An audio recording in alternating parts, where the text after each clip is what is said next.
Everything secret degenerates. Nothing safe that does not bear discussion and publicity. Lord Action. If particular care and attention is not paid to the ladies, we are determined to foment a rebellion and will not hold ourselves bound by any laws in which we have no voice or representation. Abigail Adams. Smart woman. Oh, we're not allowed to say that anymore. The Women's Rights Convention, 1848. Maybe that's not allowed to happen anymore. We hold these truths to be self-evident. Oh, come on, you know the thing, right? So, that all men and women are created equal. The history of mankind is a history of repeated injuries and usurpation on part of man toward woman, having in direct object the establishment of absolute tyranny over her.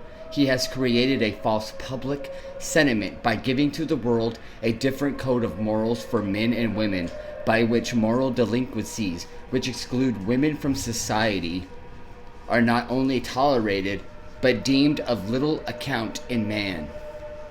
He has endeavored in every way that he could to destroy her confidence in her powers, to lessen her self-respect, and to make her willing to lead a dependent and abject life. Nancy Pelosi, this is for you. And we're going to make this kind of short for the gram. And I hope she sees it, because she's going to be a grand. Or maybe you're not allowed to say that no more, right?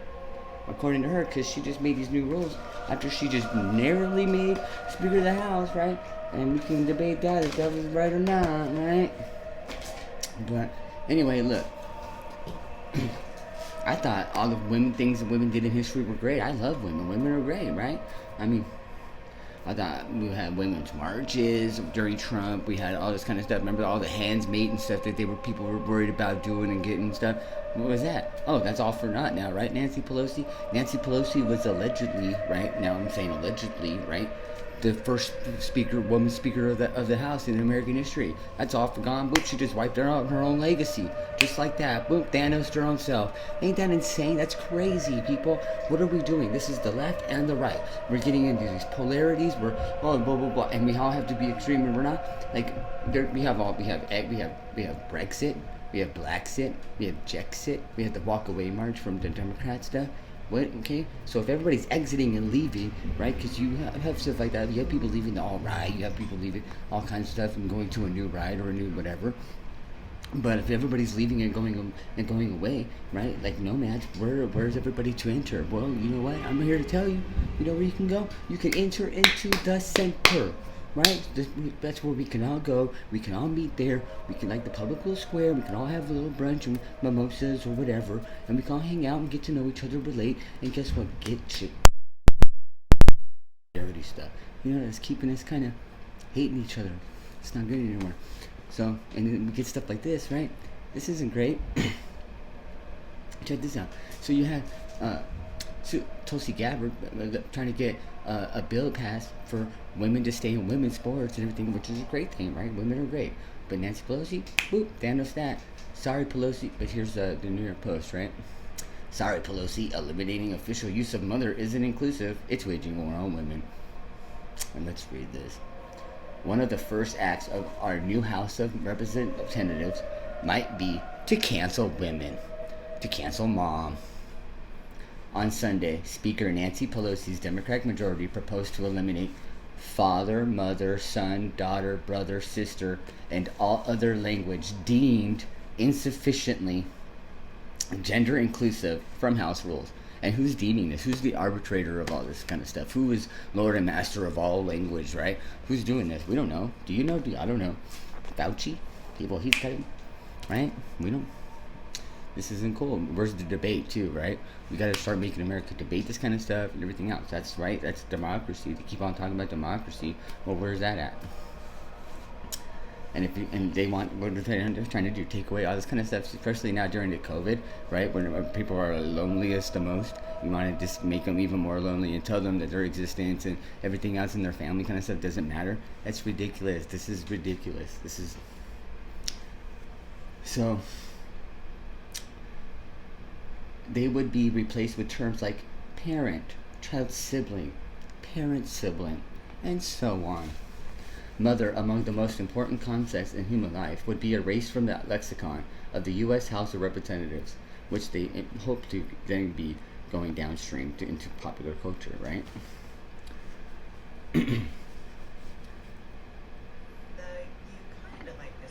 It's important to recognize how radical this is. And no, this isn't akin to updating federal law to replace policemen with police officer, a rational corrective sought by feminists for generations, right?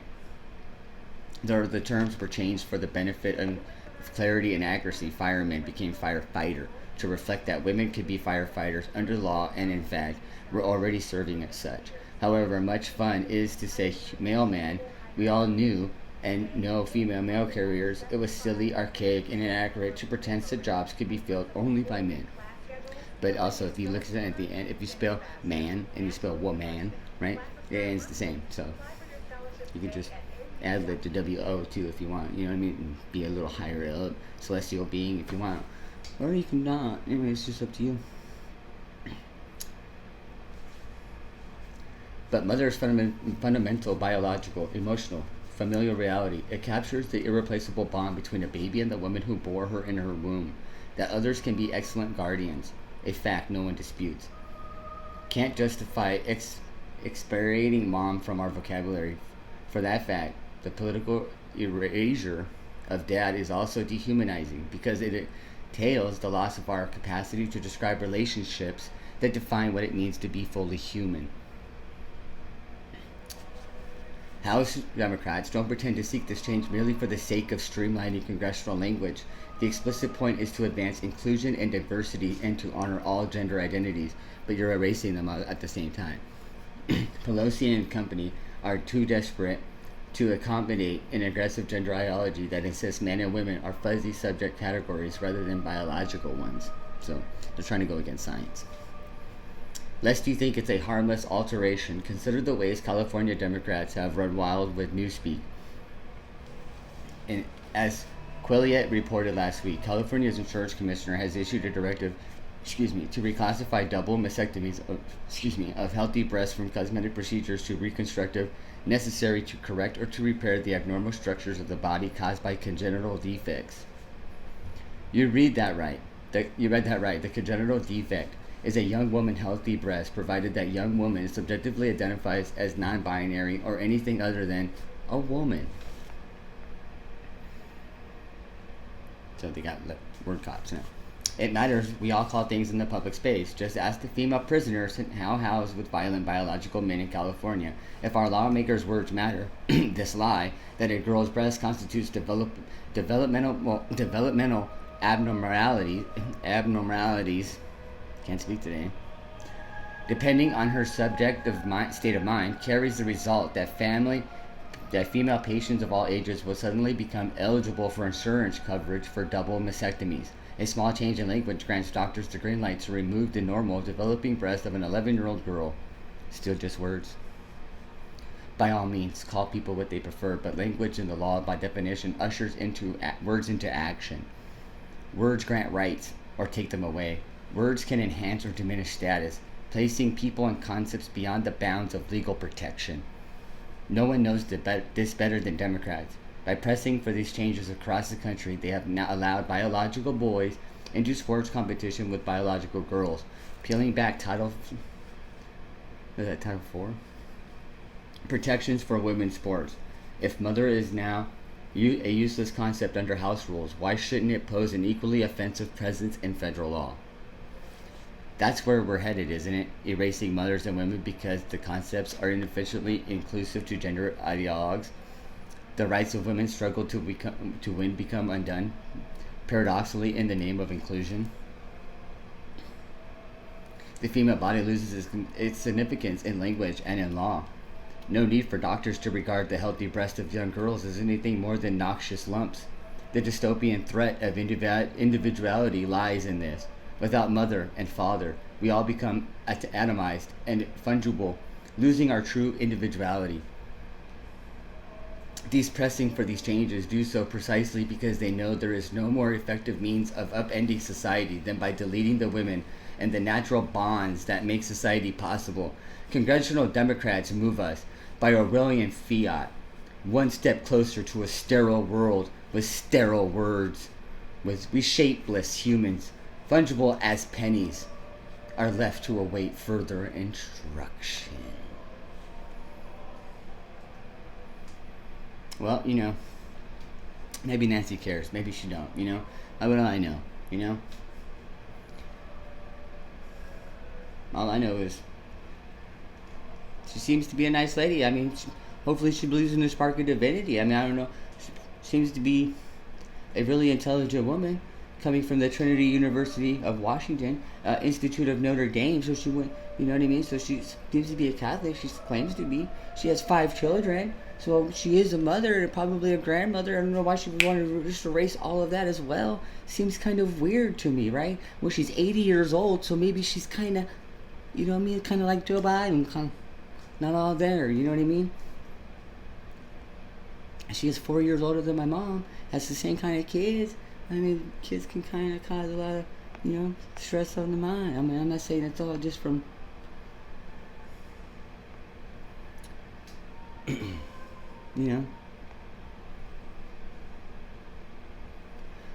you think Pelosi cares, though, I mean, she might be, but she also remember when she told us, during COVID to go to Asian Town and make out with Asians? But, but she told you to stay home and wear your mask and wash your hands and your ass because you might not get anybody sick, and if you do, you might go to jail, right? And she told you to safe distance and everything else, right? Remember that? And she kept you from going to work, getting the paychecks, supporting your family, paying rent, being able to live a life, all because of that, right? Well, Lord Pelosi, right? Lord Pelosi told sick lawmakers to come to D.C. to vote for her so that she could secure her power and remain in office and collect paychecks and work and everything else while she smashes you and like a vice grip on a python, just crushes you, right? And then until you die, and then she can eat you. Told them to go to D.C. so she could vote for her, then yelled at them for not social distancing. House Speaker Nancy Pelosi admonished lawmakers for not social distancing Monday after convening Democrats, some of whom are within COVID-19 quarantine periods, like David Perdue, but he's not out there campaigning. He's actually doing the right thing, right? So maybe lead by example and practice what you preach. On Sunday, to ensure a 4th term at the gavel, that's all she really cares about is that goddamn hammer, right? With a sense of urgency, I write about respecting proper health and safety guidelines on the floor. In light of the COVID-19 pandemic, Pelosi wrote in a letter to colleagues taking aim at members who ignored distancing rules when they congregated Monday evening to challenge the seating of members in states where the electoral college count is being questioned. As we go forward, please note with respect the guidance set forth by the Office of the Attending Physician and the Sergeant at Arms when staff urge you to leave the floor. It is not a suggestion, it is a direction. Pelosi's sudden concern over the Wuhan virus guidelines follows Wisconsin Democratic Rep. Gwen Moore appearing to travel to the Capitol for Pelosi speakers, so that she probably put all kinds of people at risk when she traveled from whatever state she was, right, and all Wisconsin, all the way to D.C., right? So, all for power, right? So maybe you should go to work. Maybe you should start practicing what they're doing and do the same thing. Because if it's good for the goose, it's good for the gander. So go to work. Get up and go to work.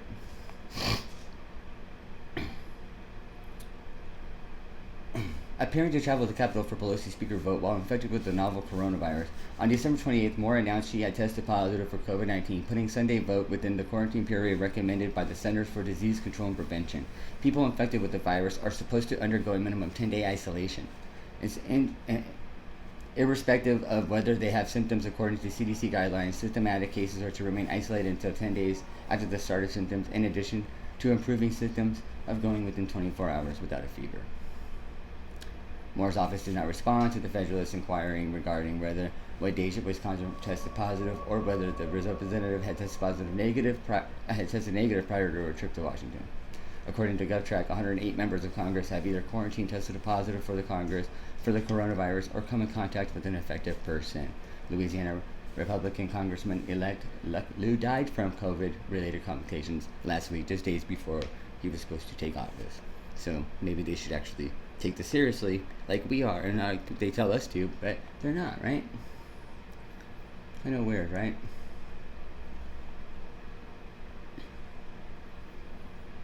Democrats start to post a Pelosi era, because she's about to be outsy, like Fauci's supposed to be, and like the Clintons, right? Nancy Pelosi just won, but maybe by her final term as speaker, and the battle to succeed is just beginning. This is Politico, by the way. House Democrats are already starting to shift their focus toward a block of ambitious colleagues jockeying to take over when she finally steps aside, even as Pelosi maintains a firm hold on her caucus, because that's all these people care about, is staying in power, everything else. That's why we're not getting the help we need or anything else. We need to start electing better people in the office so that we can start getting better results. You keep cutting corners, you keep going in circles, folks. The dynamic could turn awkward over the next 2 years as younger members begin maneuvering to seize their shot at the top while trying to alienate the leader. All they want to replace. Pelosi still hasn't definitely said that this is her last term, but has signaled as much, and McCarthy gave her a good run for her money, and is eager to seal her legacy without losing any leverage. And she's been railing and derailing, but never keeping it real, and that's why the Democratic Party, and that's why America's on flames right now. It's through her leadership. It's her job, frankly, to help us with that transition. Okay, I'm telling you, it's Pelosi's. To help us create a succession plan. I don't want it to be the kind of thing where people are afraid to voice it because the speaker's still in power, and I don't want to intrude on her, said Rep. Susan Wild, a Democrat from Pennsylvania, who has blocked Pelosi and said she wants a caucus-wide discussion about her successor. Pelosi, for her part, has said publicly and privately it's up to the caucus to choose its leaders, and she has no plan to pick its successor. She doesn't want to appoint anybody, like Queen.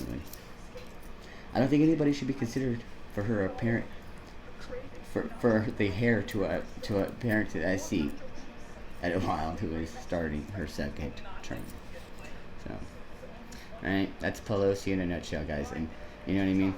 And I think a lot of people need to start speaking up and actually giving her what they think, and giving all these leaders a point and stuff like that. It's questioning all these people and understanding what they're doing, you know what I mean? And actually making sure that they're helping us. That's what they're elected for, public service, not, anything else, okay? So, and that's what I think.